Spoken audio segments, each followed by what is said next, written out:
Humanity has the seeds of greatness, despite its errors, its ignorance, and its corruption.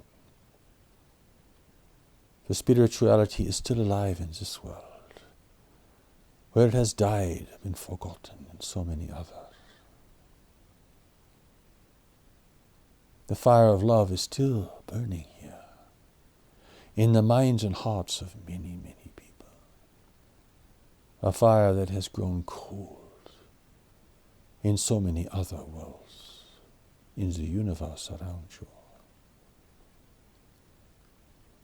Humanity knows not of its greater promise and greater potential, for it struggles with the very forces that have destroyed the power of love and knowledge in other worlds, the very forces of greed and expediency, corruption, conflict, war, and deprivation. Think not this is unique to this world and to the human family, for such things have been a part of every great nation's evolution in the universe around you. But many of those nations beyond your world have never known freedom, have never known compassion, suppressed from the beginning. They've evolved technologically, but not in any other way that is meaningful at all. Humanity knows not of its greater promise and its potential for the future. Yet the future that will give humanity stability, security, and protection from collapse within the world and from intervention from without will be a very different looking world than what you see today, and very different from the vast majority of people expect and are planning for at this moment. For if humanity's desires and ambitions were to be fulfilled in the future, civilization would collapse and be overtaken by other nations in the universe who are already looking at the world with great determination. The future world for humanity, should it be successful in making this great transition, is a world that few people can see today. And yet it represents growth and maturity in the universe, particularly amongst advanced worlds that have been able to maintain individual freedom and to benefit from its gifts and to minimize the effects of its chaotic expressions.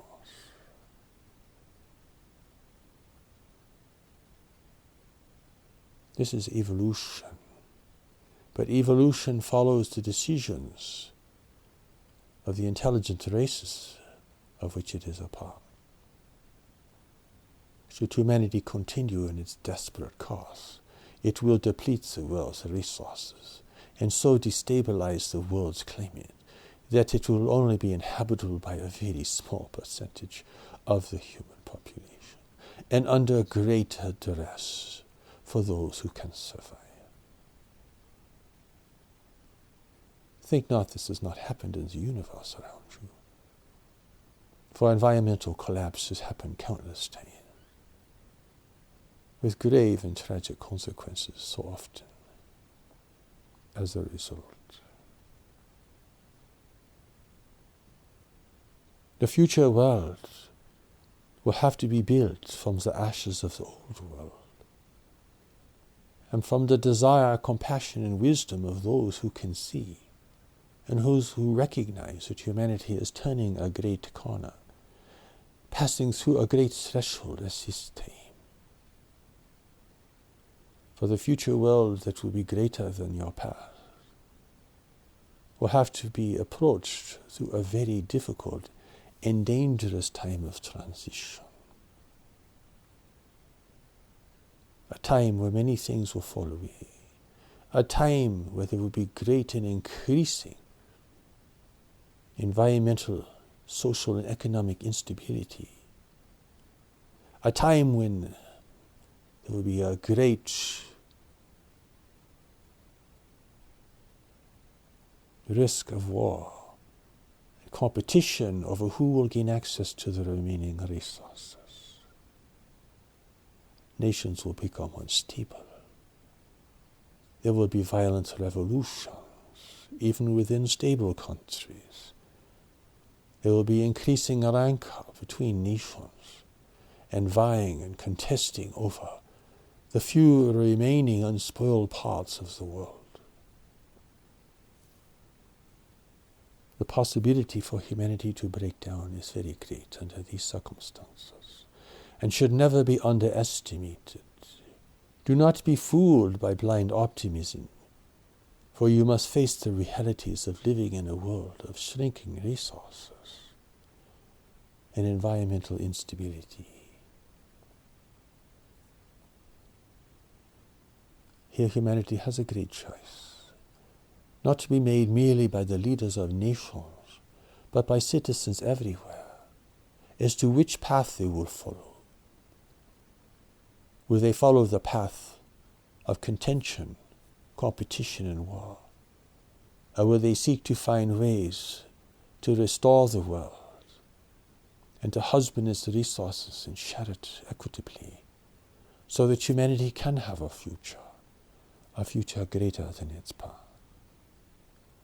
Here, human unity and cooperation is not driven by a great ideal or by a religious philosophy, but by sheer necessity itself. For the alternatives are far too grave and tragic to even consider. Do not complain about this or think it is a great misfortune for you have been sent into the world at this time to be a part of this great transition. And if you can discover the greater knowledge that God has placed within you, that is there to guide you, protect you, and to lead you to a greater life of fulfillment and contribution, then you will be able to use these circumstances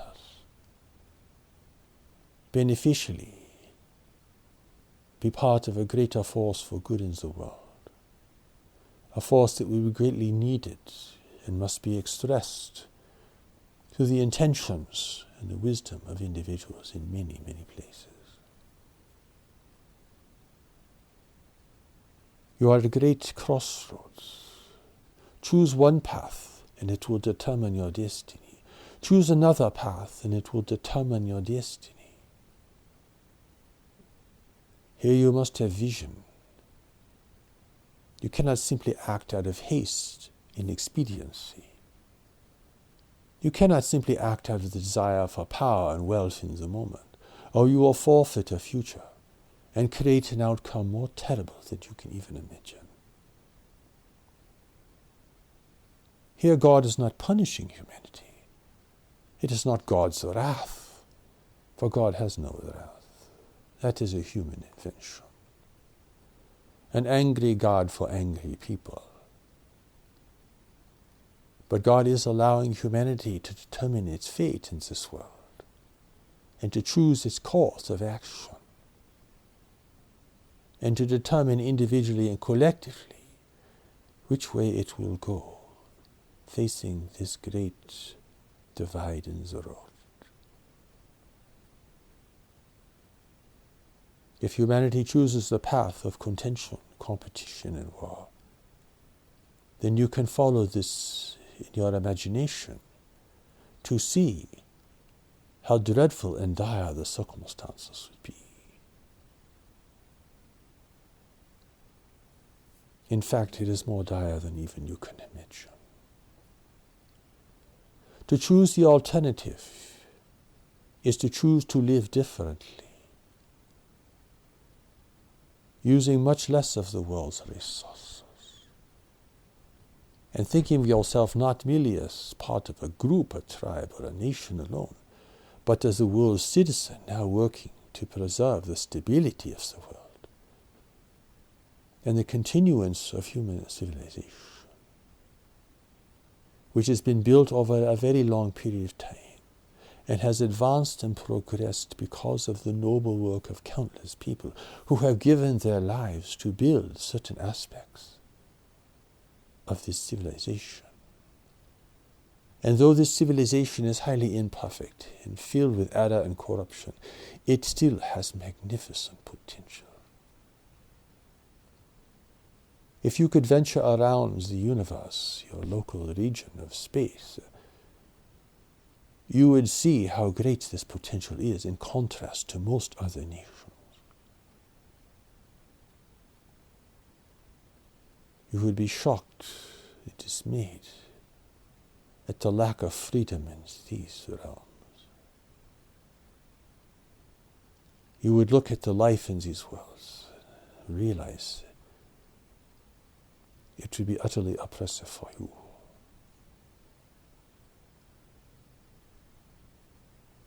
Many have been greatly diminished through war and conflict, within themselves and between themselves and other nations in the universe. The lessons here are profound, grave, and very necessary to recognize. Takes the easy path, the path of living for the moment, having everything you want, and you will be the engine of war in this life. And you will follow the path that so many other worlds have followed, to an inevitable outcome of deprivation and chaos. But God has sent a new message into the world to warn of the outcome here and to give humanity a greater promise. For humanity has this greater promise. And despite its tragic history and its endless conflicts, it still has this greater promise. And you as an individual have this greater promise because God has put knowledge within you to guide you. A knowledge you have not yet discovered, but which you need desperately in all of your endeavors. The vision is a sustainable world. That means that the earth will provide you everything you need. For you cannot go out in the universe to seek resources you have destroyed here on earth, or you will fall under the persuasion of foreign powers. And they will even encourage you to do this. For that is how dominance could be gained in this world, by those who watch you from afar. No, humanity will have to be self-sufficient. It will have to be united sufficiently, and it will have to be very discreet. For free worlds do not coexist easily with worlds that are not free. And here you must be very careful. This will change your ideas of space travel and visiting other worlds, as if it was some kind of spiritual quest or some kind of fascinating tourism. Dispense with these notions, for they are absurd and unnatural in the universe. Humanity will have to become very, very responsible and very careful in what it projects out into space and how it governs its world and shares its resources and so forth. From this point in time, you may say, well, I can't even imagine such a world. I don't think it is possible. But it is not only possible, it is necessary. For the alternative is too terrible to consider.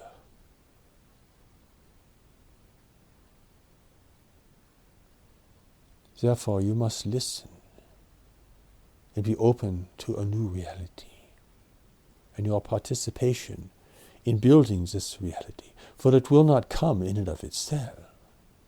If determined individuals are not oriented towards it, then humanity will take its otherwise course of action. It will fall into disarray.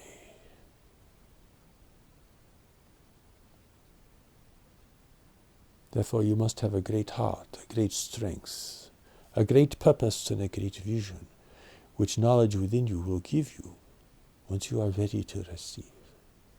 And you need this because you need to emerge out of your pathetic life, your pathetic endeavors, your tragic ideas and involvements. Considering who you are and what you are really sent here to do, your life currently is pathetic and unfortunate and misguided. Accept this, for it speaks of your greatness. But to adopt your greatness, you must face your weakness as objectively as you can. And you must hold a vision for humanity that seems unpractical, unrealistic, maybe even impossible, but necessary nonetheless. For it is a vision of heaven. It is the will of heaven. But the will of heaven must express itself through the minds and hearts and actions of people everywhere.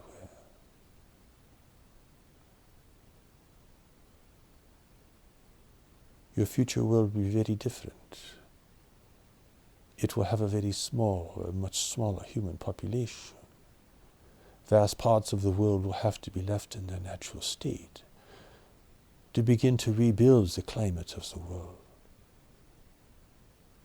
Trade will be much more local than it is today, for the resources to bring things from all over the world will not be there sufficiently, except in very rare situations. The rivers will have to be cleansed. The lakes will have to be cleansed. The skies will have to be cleansed. You'll have to guard your borders to space very carefully. And be very cautious about any other race visiting here. Your few allies in your local region of space will not seek to gain relations with you until you have reached a stable and settled state in this new world. For they realize that their presence here would create doubt and confusion. For you do not yet have the skill to tell friend from foe in this regard.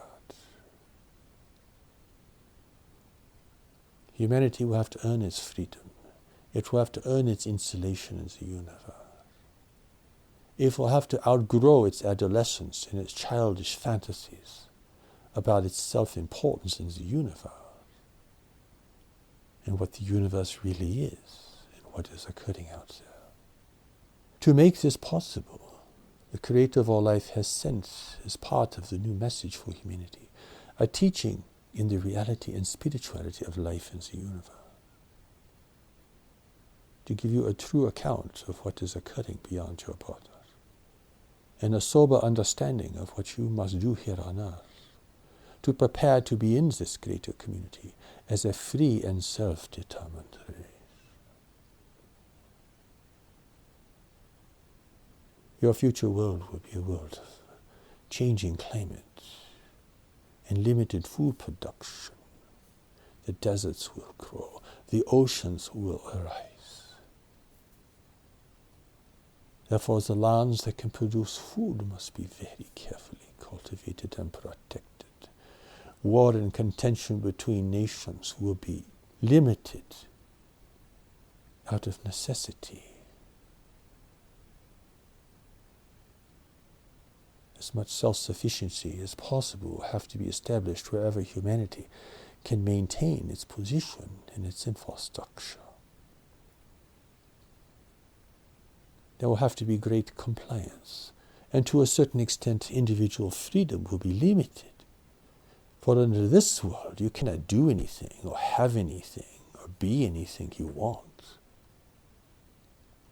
But that is okay, because you did not come into the world to indulge yourself in this way. For you have been sent into the world to serve the world and to contribute to the furtherance and the building and the refinement of human civilization. That is your true purpose. And if you could find your deeper nature and begin to respond to it, you would see indeed this is true for you, regardless of your personality, your habits, your beliefs, your religion, or your nationality.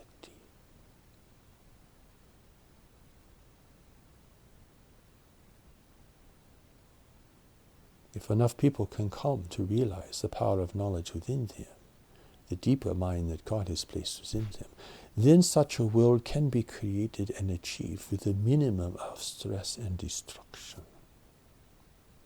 Indeed, your great adversary in the future will be nature itself. You will have to find ways to protect yourself from the increasing instability of the natural world that is the product of human abuse, corruption, and pollution. It will be a struggle with nature more than a struggle with one another. And nature here is a powerful adversary and must be understood and respected above all things. But at present, humanity has lost its contact with nature. It thinks it can turn the world into anything it wants. It thinks it can turn the deserts into farmland. It thinks it can turn its cities into playgrounds. It thinks it can harness all the powers of the earth for its own indulgences, desires, and intentions. But it is a fool's paradise. And everyone in the greater community who has passed through these developmental stages understands the meaning of it. Human freedom and freedom in the universe is not a right, it's a privilege.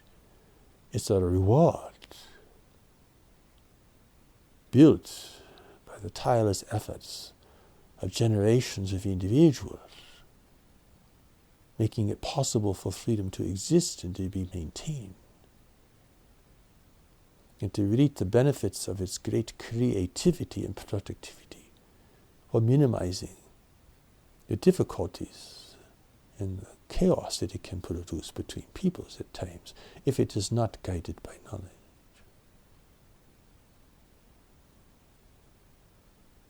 Your future world will have a much smaller population. But this must be orchestrated and not be the product of the destruction of the human family. But the transition between the world you have today, which is crumbling, and the future world that is your greater promise, is a great gulf. It is as if you are standing at the edge of a great chasm and you are looking across the chasm to the other side, wondering how you are going to get there. There is no magic lift that is going to lift you over this chasm. There is no bridge that is going to appear magically to take you there. You are going to have to climb down into this chasm, go through it, and find the way up the other side. There is a way, and God is showing the way in the new revelation. For the old revelations of God cannot provide for this, for that is not their purpose. They were not designed for this. But now humanity has reached a great threshold, perhaps the greatest it has ever encountered. The destabilization of the world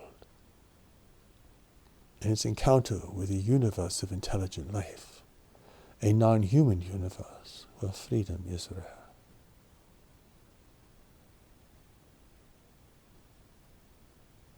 You must understand these things if you are to ever discover your greater purpose for being in the world.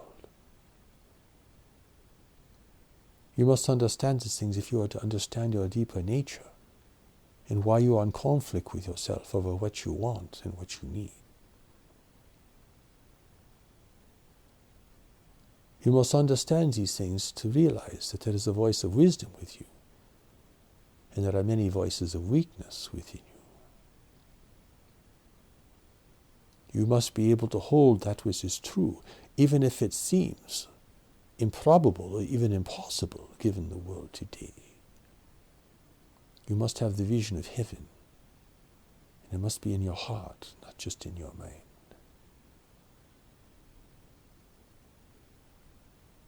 Think of this future world. It will not be an easy world. It will not be a paradise. It will not be a world where you'll have everything you want endlessly. It will be a world of great responsibility and cooperation. It will be a world where you have to take care of as a people and be a true participant in your nation and culture. It is a world where human corruption will be limited, even if it cannot be eradicated. It will be limited out of necessity. For humanity cannot afford war or a revolution in a world like this. For your position, the world will be more fragile than it has been in the past. And you will be threatened by forces in the universe who will seek to gain dominion here without the use of force, using the powers of persuasion and inducement or discouragement. You'll be battling an unstable climate and the reduction of resources. Everything will have to be utilized well and carefully.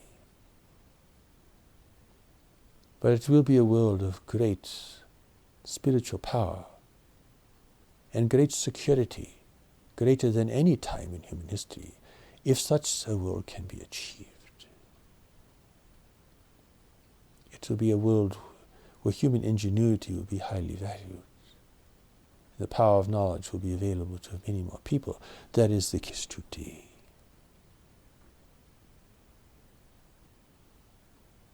You must hear what I am saying to you.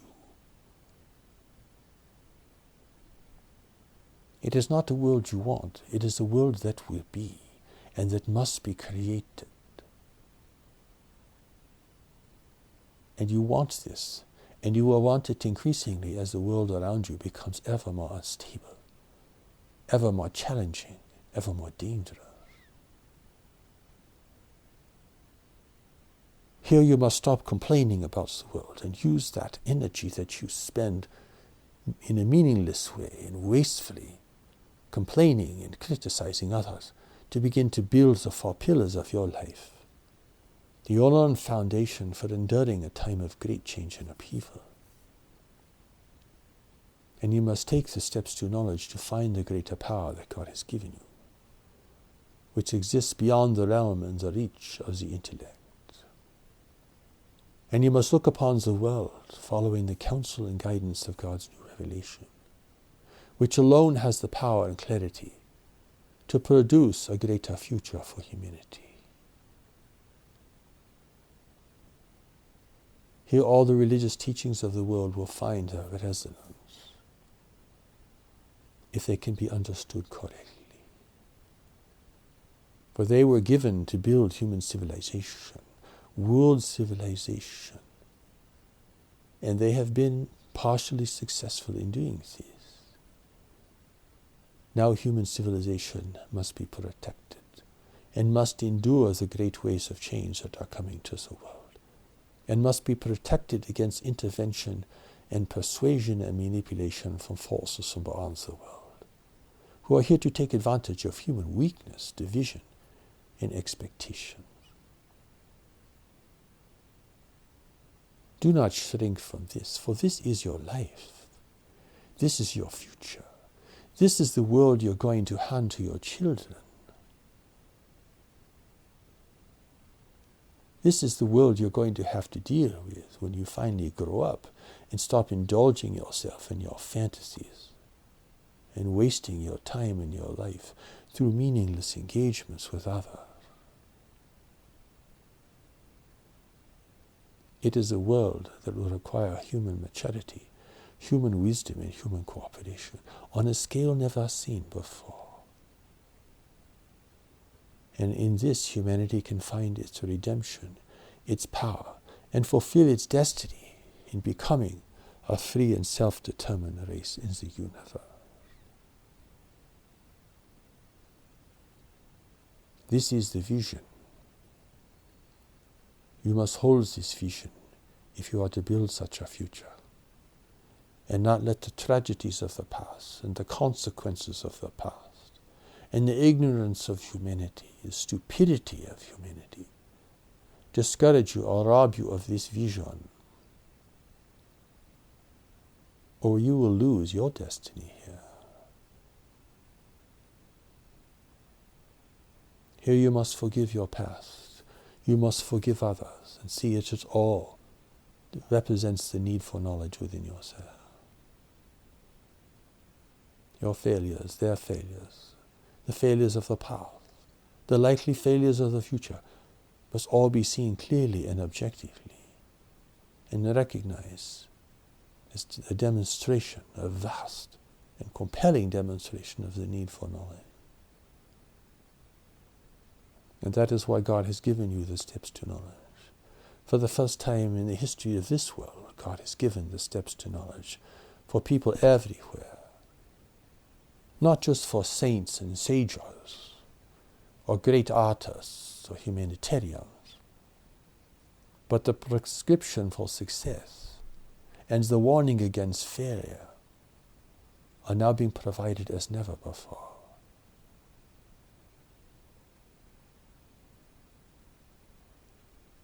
Do not deceive yourself in thinking that this is a negative assessment of the future. It is simply being honest. And if you can be honest with yourself and objective in viewing the world, you will see these things. They are clear as day to those who can see. People insist upon the world they want because they are afraid of the world. And they are so given to their desires and their beliefs and their preferences, they cannot see clearly what is occurring around them and even within them. So they mismanage their health, they mismanage their relationships, they mismanage the use of the world. They fall into contention with themselves, with others, and with life itself. Look with clear eyes and you will see these things demonstrated all around you. But you must not look with condemnation if you are to have the strength and the energy and the focus to hold the greater vision that must be held by increasing numbers of people. If God's new revelation can be made available to them, they will be able to see. And they will be able to recognize that knowledge is the most powerful force in the universe. And that it lives within them, waiting to be discovered.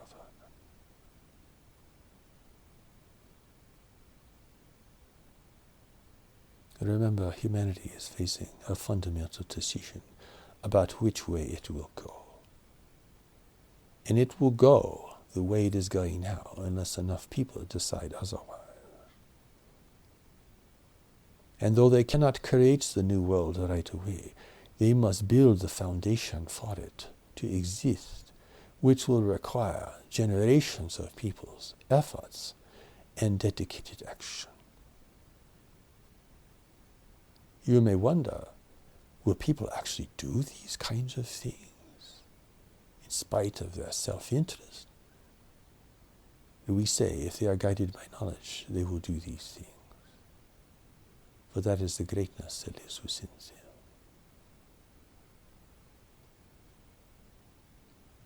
Here you must have faith not only in the outcome, but you must have faith in the power and presence of knowledge within you.